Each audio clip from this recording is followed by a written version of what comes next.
सोरेन हमारे मुख्यमंत्री एक शब्द भी नहीं बोले और आज का यही सरना स्थल में माथा टेकने आए हैं। क्यों आते हैं जब आपको बचाना ही नहीं, आदिवासियों को धरोहर को आप जब जानते ही नहीं है तो माथा टेकने क्यों आए?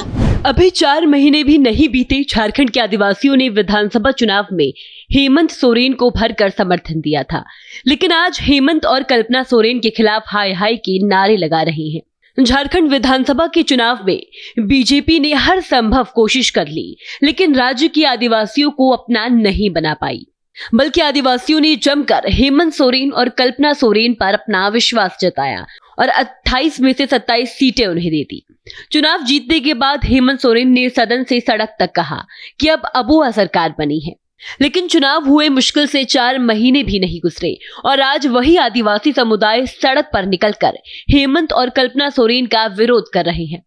विरोध भी ऐसा वैसा नहीं, विरोध ऐसा कि उसे देखकर होश उड़ जाए। हम लोग लगातार 3 महीना से आंदोलन कर रहे हैं सरना के सामने से फ्लाईओवर रैंप को हटाने के लिए, जबकि सरना स्थल का 10 फीट भी रोड के नाम पे लिया गया है जो खतियान में दर्ज है, और उसी 10 फीट को अभी तक हम लोग मांग कर रहे हैं कि हमारा फ्लाईओवर रैंप को हटवा दीजिए, लेकिन आज तक हेमंत सोरेन हमारे मुख्यमंत्री एक शब्द भी नहीं बोले और आज का यही सरना स्थल में माथा टेकने आए हैं। क्यों आते हैं जब आपको बचाना ही नहीं, आदिवासियों को धरोहर को आप जब जानते ही नहीं है तो माथा टेकने क्यों आए? आपको नहीं आना था और आए, इसलिए हम लोग विरोध कर रहे हैं कि आज अजय तिर्की जैसा चोर अब हमारा संस्कृति को मिटाने के लिए डीजे बजवा रहा है, जबकि हम लोग मना कर रहे हैं। हमारा संस्कृति धरोहर को मटियामेट करने के लिए लगे हुए हैं लोग। आदिवासियों का विरोध इतना ज्यादा है कि कल सरहुल के मौके पर मुख्यमंत्री और उनकी पत्नी को सरना पूजा करने के लिए भारी पुलिस बल का सहारा तक लेना पड़ा। जाहिर है झारखंड मुक्ति मोर्चा आदिवासियों के इस विरोध पर चुप्पी साधे हुए है। अबुआ सरकार है, आदिवासियों की सरकार है और अबुआ सरकार के खिलाफ नारे लग रहे हैं, बंद हो रहा है, तरह तरह की बातें बोली जा रही है। ये हालात क्यों हो रहा है? आदिवासी क्यों नाराज? देखिए, जब सरकार में आप प्रशासन शासन मगर रहिएगा तो कहीं खुशी कहीं गम, सारी कामें सबके अनुकूल नहीं हो सकता।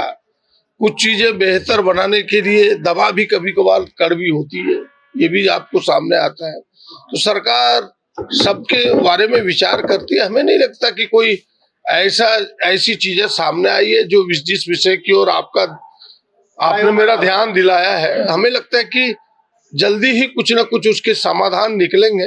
खुद मुख्यमंत्री जी ने घोषणा किया है सदन पटल पर कि हम उसके पॉजिटिव सकारात्मक रास्ता निकालेंगे, ताकि उन आदिवासियों के जो डिमांड है उस पर भी गौर करेंगे और जो विकास के लिए हमने रेखा खींची वो रेखा भी आगे जाएगी। झारखंड में विधानसभा चुनाव के बाद से ही बीजेपी भी मौके की तलाश में है। हालात अगर यूं ही रहे तो सरकार के खिलाफ आदिवासियों का ये विरोध भाव सरकार के लिए महंगा साबित हो सकता है। आखिर जी जान से समर्थन करने वाला आदिवासी समाज क्यों हो गया हेमंत का विरोधी? देखिए रांची से मधुकर आनंद की भारत एक्सप्रेस के लिए एक्सक्लूसिव रिपोर्ट। में एक कहावत राजनीतिक तौर पर चरितार्थ होती है कि जो आदिवासी हितों की बात करेगा वही झारखंड पर राज करेगा, और इसी नारे को बुलंद कर हेमंत सोरेन ने प्रचंड बहुमत के साथ सत्ता बनाई। लेकिन जिस तरह आदिवासियों का विरोध उनके खिलाफ जा रहा है, ये अपने आप में जेएमएम और कांग्रेस के लिए खतरे की घंटी है। भारत एक्सप्रेस के लिए कैमरामैन धर्मेंद्र के साथ मधुकर आनंद, रांची।